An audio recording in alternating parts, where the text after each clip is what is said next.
Hello and welcome to Hanratty on Karate. So something a little different for this episode. I have a former student of mine, Dan Kostka. Dan actually produces podcasts and he's also a publisher of quite a few books, children's books and travel books. And a very good book he published was one about his adventures bringing Ukraine refugees over at the start of the conflict a couple of years ago. So Dan's here, and he has a few questions for me on different subjects, I think, but I'll hand over to him. Dan? It's a pleasure to be with you, Sensei Hanratty. As you mentioned, I've known you for many years. In fact, I first joined when I was 15 years old, and I thought it would be great to ask you some questions that would be of interest to a beginner, someone who is just considering going into a martial art such as karate, or has joined a club and they have some questions, maybe they're afraid to ask, and we can get the details now from a real expert. So I remember when I first came in to your dojo, again when I was 15, and I was struck by the formality of it. It felt like there were a lot of rules that I was going to have to learn quickly. Everyone was in a uniform, there was bowing. Can you talk a little bit about why there is that formality? What's the value of it? The value of the formality in a karate class comes from one of the old instructors called Gansu Yebo. Yebo was a gunnery sergeant. Gansu means sergeant. So he started teaching in Japan. Originally from Okinawa, and training was very informal in Okinawa. You trained in somebody's backyard, and there probably wouldn't be a great many students. However, once karate was introduced into the school system, you needed a more disciplined form of instruction, and this came about almost militarily. And Yabu was a person who introduced this style of command. And it worked very well because you get the discipline. I talk, you listen, you do. Now, it's not always the best way for some people. Some people are reluctant to be told what to do in that kind of a formal setting. But when you have a decent sized class, say anybody over 10 students in a class, to keep the class under control, you're going to need some kind of command situation.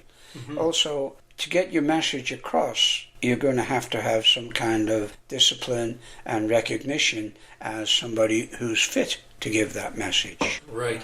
And we should make clear, if you're new to the martial arts, might not realize that clubs vary in the amount of how much they adhere to tradition and how formal they are. Your club is more formal because your slogan is traditional training for the serious student, yeah. And you adhere to the Japanese roots, yeah. Using Japanese words in the class. Yeah. Can you talk about why does a traditional club such as yours use Japanese words? What's the value in that? Well, the value is in what you're going to do with your karate career if you have one. Now, when I first started training, all commands were given in Japanese. And I, like everybody else, struggled with it. I didn't speak Japanese. Still don't speak Japanese to a great extent, probably a little bit more.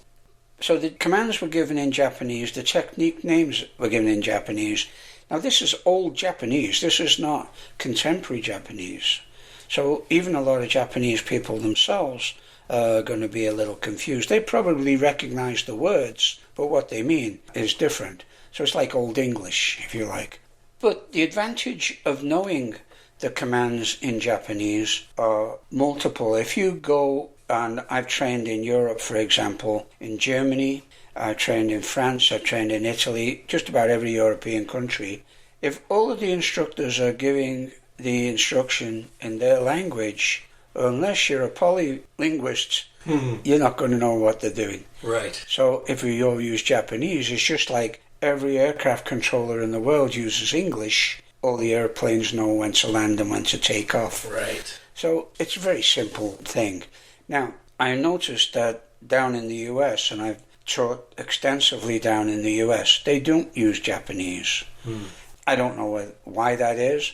Maybe they want to make what they're doing more American because they have that national arrogance that they have to make everything Americanized. But what I do when I'm teaching there, I'll use a Japanese terminology and then I'll immediately give them an explanation of what I want them to do in English. It feels confusing to me sometimes because I have a job remembering what the technique's supposed to be in English. But for a Kizamizuki, for example, which is a front-leaning hand punch, in boxing we'd call it a jab, they say a short punch. Yeah. I don't know why they say short punch, maybe because it travels the shortest distance, Right. but I've seen quite long Kizamizukis. A reverse punch, of course, is a Gyakuzuki, where I was referred to as Gyakuzuki, and front snap kick, of course, my game. So it's easy to translate most of it. It's when you get into the timing and the distance and the various methods you want to use to employ certain techniques that you start to rely more and more upon the Japanese terminology. But that's it. The other thing that probably confuses a lot of beginners is, yeah, we all line up, yeah, we all bow.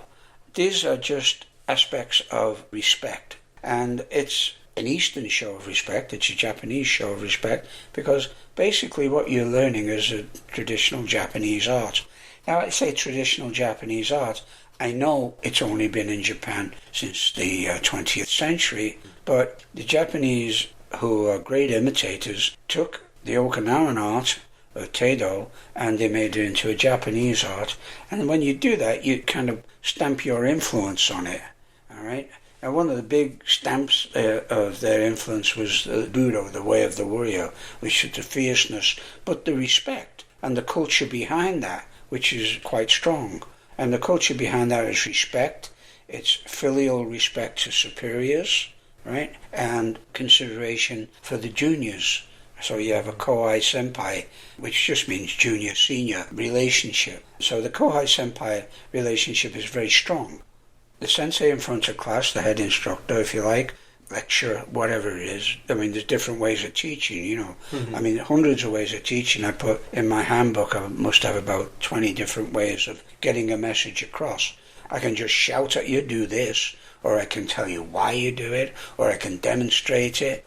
They're all different methods of teaching, and there's just as many different methods of learning. Some people learn by listening, some people have to do it, some people have to write it down. I've got no problem with any of the ways you're learning, as long as you're learning, as long as my message gets across. But the best way of getting the message across is if you have the senior at the front of the class.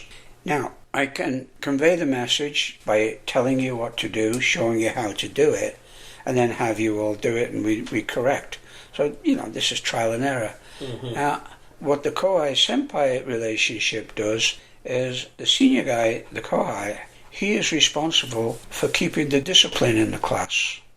I'm just teaching, right? I mean, I'll certainly convey a certain amount of discipline and respect just because the way that you teach gives you the confidence, especially if you've been teaching as long as I have. You know the best way to get a message across. I can be fierce, I can be gentle, I can be humorous, I can be sarcastic. Sarcasm works great sometimes.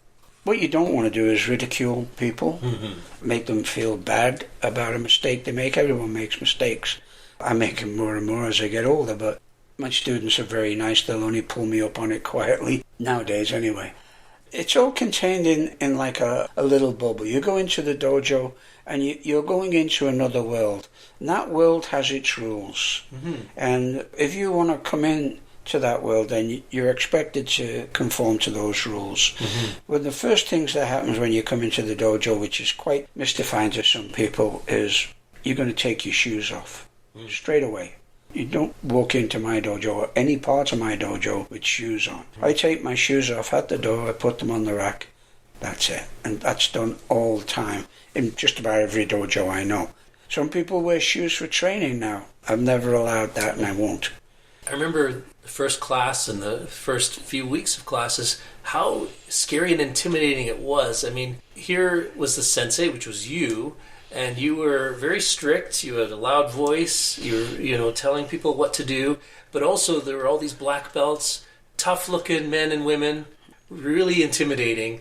But what I quickly learned is that there's a respect and care for the new students, that these black belts are the ones least likely to accidentally hurt you. But I admit, the first few weeks and months, I actually thought that there was a chance I could get seriously hurt at any time because it was such an intense environment that you created. That's a deliberate intention, to be honest with you.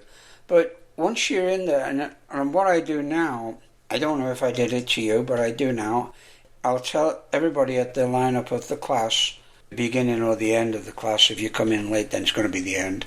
We have a new student. His name is so-and-so. Introduce yourself when you've got time. And the other thing I do is I tend to address all of my black belts by Mr. and their surname. So my senior instructor is Sean Meehan. He's always Mr. Meehan in the club. My second senior instructor is a young guy called Daniel, and he's Mr. Kurdoff. I just make a point of doing that. It shows that I respect them and you should respect them. If I respect them, you should. What happens if somebody calls me by my Christian name in the dojo? One of those two people are going to come up to you and immediately correct you and say, it's Sensei. Outside of the dojo, I'm not worried. You can call me whatever you want. If I catch you calling me a bad name, I'll let you know. But the discipline is necessary because what we have is an environment of controlled violence, particularly when you're working with a partner. It's definitely violent, but it's definitely controlled. We have very, very few injuries, right? Amazingly few. Most people come to the dojo go, I'm injured this week. I go, what happened? I was playing basketball. I slid into third base. I got tackled in football, Didn't get hurt in the karate club. Right, and something I soon learned is that it was safer to spar with a black belt, or certainly yourself, than with maybe a purple belt or a brown belt. The purple belt or brown belt is much more likely to accidentally get you, tag you in the face or wherever. Whereas while you're teaching something and demonstrating something, you could punch and within a fraction of an inch stop before their face, and only a brand new student would flinch, because anyone who had been there at any length of time would know, with your level of control, they had nothing to fear of you accidentally hitting them in the face. No, it's a difference between experience, and it's also how you control your technique and knowing your exact distances. Even a full power punch that I stop just on skin contact still has the capacity to travel 3 or 4 inches further. So you get to know this. It's the same with your kicks. I used to practice for hours when I was junior, like I couldn't kick worth a damn. So it took me a long time to practice, say, Mawashigari, which is a round snap kick. So I'd put a candle and I'd light the candle and I'd flick my foot at it and see how close I can get to put the candle out. And I got quite good at it. I got really good at it. I can do it with a punch. I can do it with a kick. All right?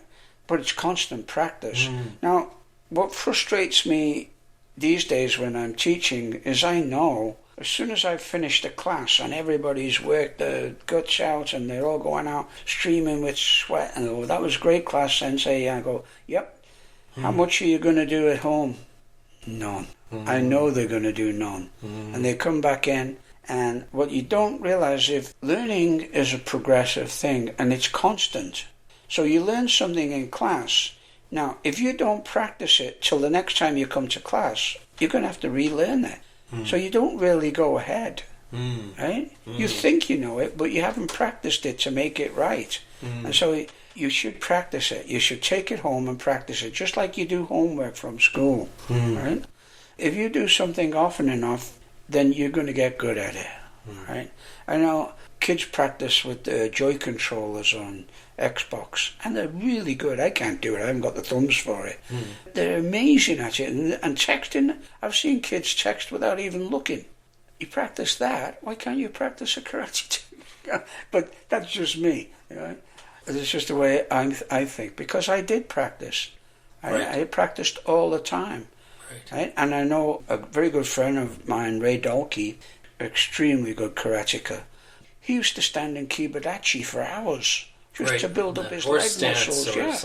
I mean, really strenuous positions to hold. Like you would expect like a yogi in India to hold a pose for hours. You wouldn't expect a Westerner to do it. But these guys did it. They were that involved. They were that invested. And I think once you get that invested, you want to learn. You can see the value of what you've been taught, and you want to do it better. And I think that should be the driving force behind people who want to learn karate. Look at what you're being taught, recognize the value of it, and then practice it until you're good at it. Right? I'll show people techniques or throws, and they go, "Oh, wow, you made it look so easy." I go, "Well, I've probably done that 10,000 times. Yeah. How many times have you done it?" Coming back to first impressions, now many karate clubs, of course, meet. Maybe they rent space in a school gym or a community center.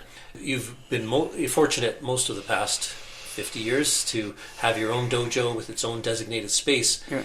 So when you have your own designated space, there are certain things that a person might see on the walls. Can you give an example?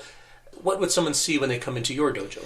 Well, when you come into the club nowadays, unfortunately with COVID, we lost one of the clubs one of the spaces that I had for 30 odd years. But the first thing that strikes you is there's pictures around. There's posters around of competitions we've been on. And this dojo right now, there's also a big TV on the wall that shows fights or dojo hours or whatever. We have the change rooms for men and women. They're going to see that there's a pecking order in the changing rooms. Like the black belts have their lockers and they have their own space where they change. This was the same in the triangle. When I first went training in the triangle, they had very small showers, and it was communal showers, like 3 shower heads. And then they had a changing room, and then they had a little area that was kind of off to the side of the changing room, and that was purely for black belts. Now, you got in the shower, I don't care if you were fully soaped up, full of lather, as soon as the black belts come in the shower, everybody else had to get out. Which was really a pain in the butt, because by the time you got in there was no hot water left and you had to rinse off in cold water. But that's just the way it was. Now, I don't make my people do that at all, but that's the way it was. So I'll give you a little idea of my background in the training. Once I got to black belt, of course I did the same thing, right? And I got changed in the little area, and we sat there and talked, and then we wandered into the shower, chased all the lower grades out, and that was the way it was. And they expected it. It's kind of, you'll see it in samurai movies as well. The samurai comes in and all the peasants run away or whatever. I'm not saying they were peasants, but it was funny, but it was educational at the same time. You learnt your place in the world.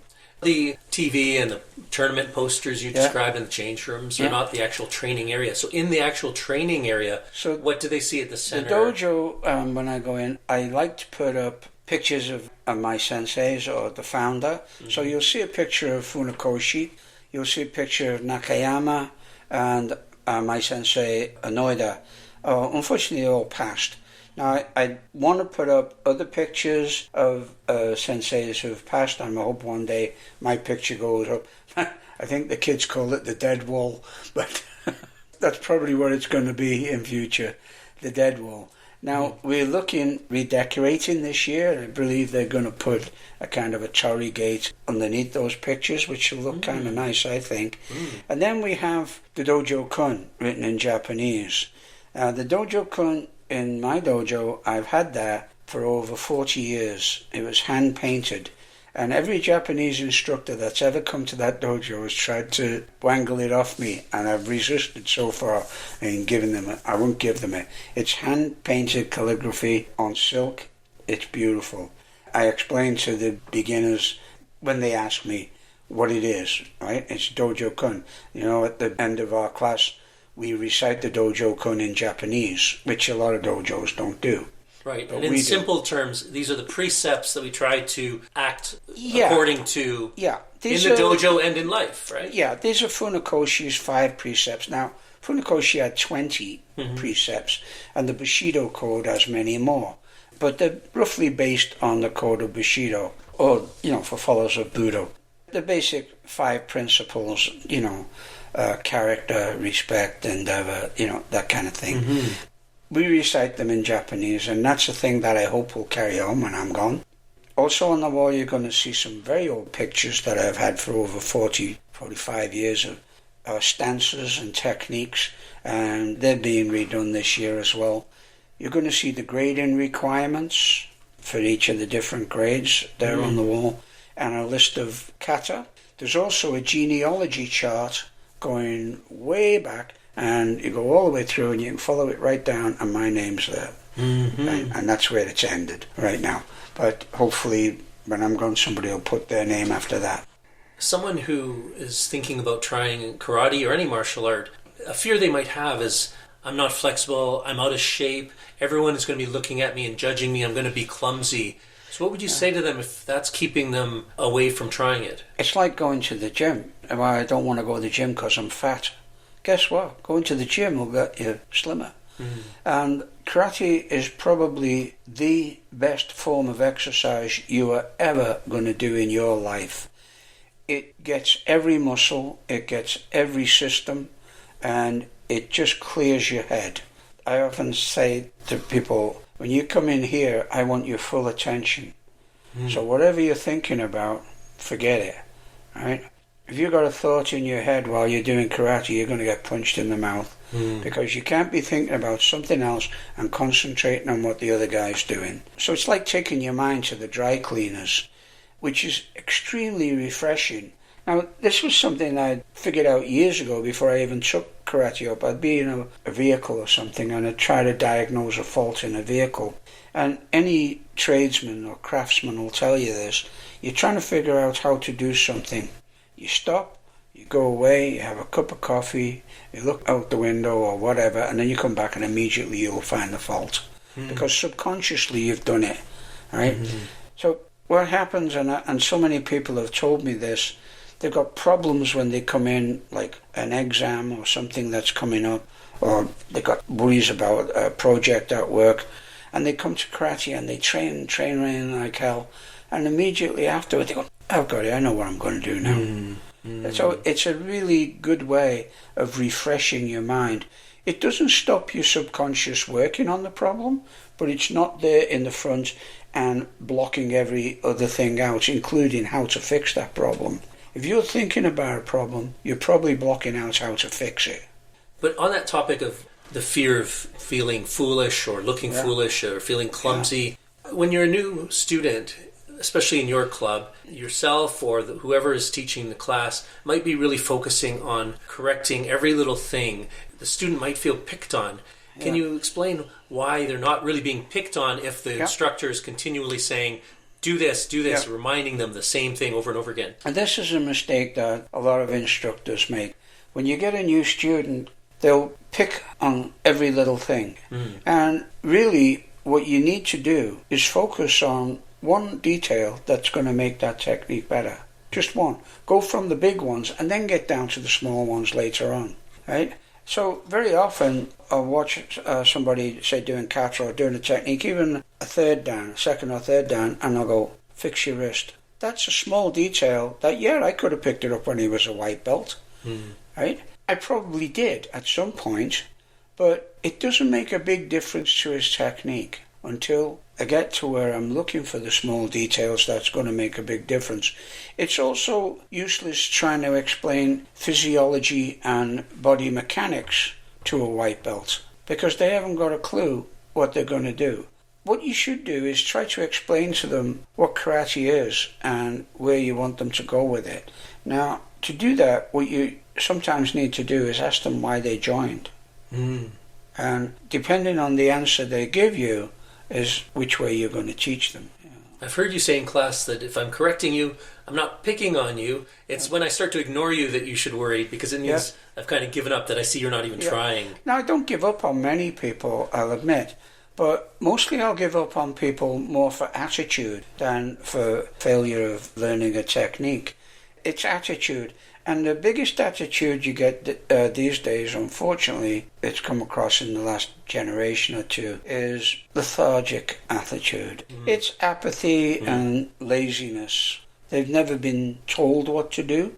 Nothing is demanded or expected of them. So these people don't know how to live up to expectations.